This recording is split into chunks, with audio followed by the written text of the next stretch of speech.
दोस्तों स्वागत है आपका डिफेंस जानकारी में। हम लाए हैं आपके लिए फॉरेन पॉलिसीज़ और डिफेंस से रिलेटेड जानकारियाँ।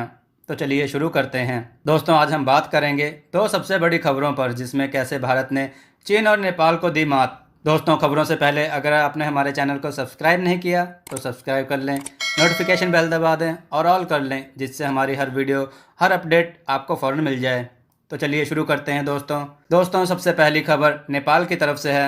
दोस्तों आप सबको हमने अपनी एक वीडियो में बताया था कि कैसे नेपाल भारत की ज़मीन पर अपना अधिकार जताने लग गया है। उस वीडियो का लिंक हमने डिस्क्रिप्शन में दिया है, आप वहां जाकर उसे चेक कर सकते हैं। दोस्तों आपको बता दें कि भारत ने जब लिपुलेख में सड़क का निर्माण कार्य शुरू किया था तब नेपाल ने इस पर कोई आपत्ति नहीं जताई थी, क्योंकि उन्हें पता था कि भारत अपनी सीमा में ही इस सड़क का निर्माण कर रहा है। दोस्तों आप सबको बता दें कि इस सड़क के बनने से कैलाश मानसरोवर की यात्रा का काफ़ी समय कम हो जाएगा।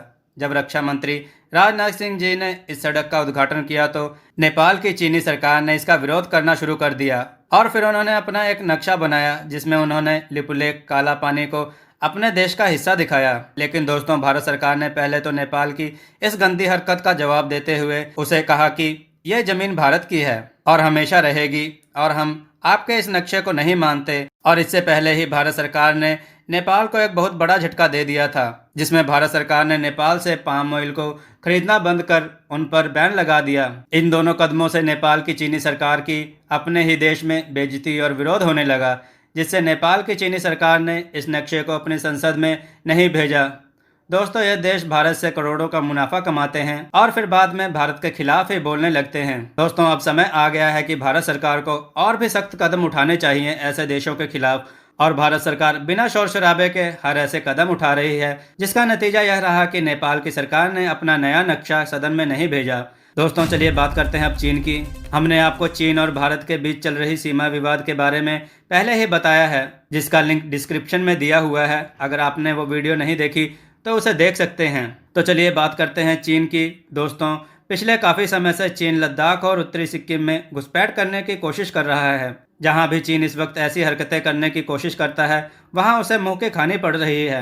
जैसा कि जब चीनी सैनिकों ने उत्तरी सिक्किम में भारतीय सेना से झड़प की तो भारतीय सैनिकों ने चीनी सैनिकों की अच्छी धुलाई की, जिसमें चीन के 11 से अधिक सैनिक घायल हुए थे। फिर उन्होंने लद्दाख में अपने हेलीकॉप्टरों को भेजने की कोशिश की, जिसे भारतीय सेना के Su-30 MKI ने नाकाम कर दिया। देखने की बात यह है दोस्तों कि चीन हर क्षेत्र में हर जगह भारत से मात खा रहा है। लेकिन अब चीन के राजनयिक ने एक बड़ी बात करते हुए कहा कि हमें शांति पसंद है और हम भारत के साथ बातचीत और शांति से इन मुद्दों पर बात करने को तैयार हैं। दोस्तों आखिरकार चीन को पीछे हटना पड़ा। उसे पता है कि वह भारत से युद्ध नहीं कर सकता, क्योंकि इस समय दुनिया के ज़्यादातर देश भारत के साथ हैं और चीन अकेला है, जिससे अगर उसने भारत से युद्ध किया तो उसे इसका भारी नुकसान उठाना पड़ सकता है। दोस्तों आपको बता दें कि पहले तो चीन भारत के खिलाफ 5000 से ज़्यादा सैनिकों को लद्दाख सीमा के पास तैनात कर रहा था। फिर चीन ने वहां पर अनमैन्ड हेलीकॉप्टरों को भारतीय सीमा की निगरानी के लिए तैनात किया, लेकिन उसे यह पता नहीं था कि भारत अब उसे हल्के में नहीं लेगा और भारत उसकी हर एक चाल पर नजर रखे हुए है।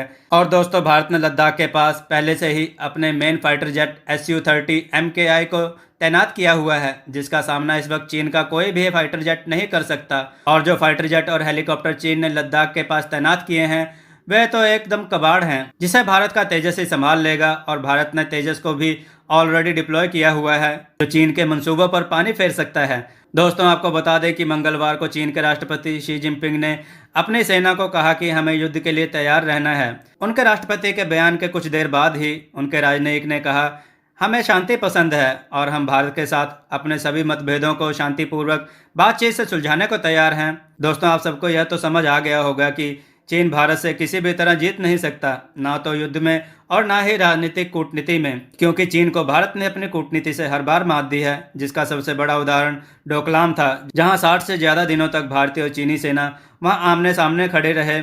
लेकिन बाद में चाइना की हर देश ने आलोचना करनी शुरू कर दी, जिससे उसे पीछे हटना पड़ा। तो दोस्तों अब फिर से चाइना का यह बयान उनकी हार को दर्शाता है। आपको क्या लगता है चाइना के इस बयान पर? अपनी राय कमेंट के रूप में हमें अवश्य दें।